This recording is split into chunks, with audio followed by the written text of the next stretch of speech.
एक गांव में एक साधु रहते थे। वह जब भी नाचते थे तब बारिश होती थी।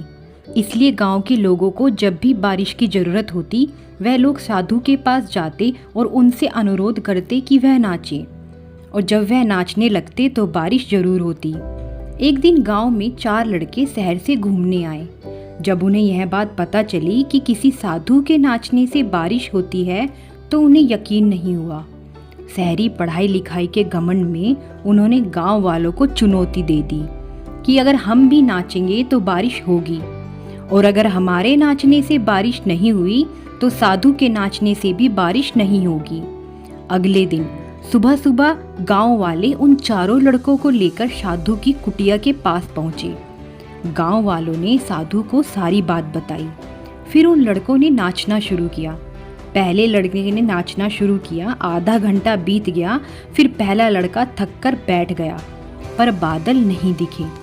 कुछ देर बाद दूसरे लड़के ने नाचना शुरू किया और 1 घंटा बीतते बीतते वह भी थककर बैठ गया। बाकी दोनों लड़कों ने भी ऐसा ही किया, पर बारिश नहीं हुई। अब साधु की बारी थी। उसने नाचना शुरू किया। 1 घंटा बीत गया, पर बारिश नहीं हुई। साधु फिर भी रुका नहीं, वह नाचता ही रहा। नाचते नाचते 2 घंटे बीत गए, पर बारिश नहीं हुई। लेकिन साधु तो रुकने का नाम ही नहीं ले रहा था। धीरे धीरे शाम ढलने लगी कि तभी बादलों की गड़गड़ाहट सुनाई दी और जोरों की बारिश होने लगी। यह देखकर चारों लड़के दंग रह गए और तुरंत साधु से क्षमा मांगी। फिर चारों लड़कों ने साधु से पूछा, बाबा, भला ऐसा क्यों कि हमारे नाचने से बारिश नहीं हुई और आपके नाचने से बारिश हो गई? साधु ने उत्तर दिया, जब मैं नाचता हूँ तो 2 बातों का ध्यान रखता हूँ।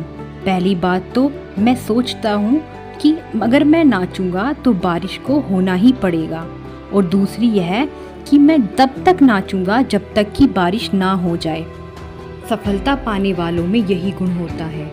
जिस चीज़ को करते हैं उसमें उन्हें सफल होने का पूरा यकीन होता है, और वह तब तक उस चीज़ को करते हैं जब तक कि उसमें सफल ना हो जाएं।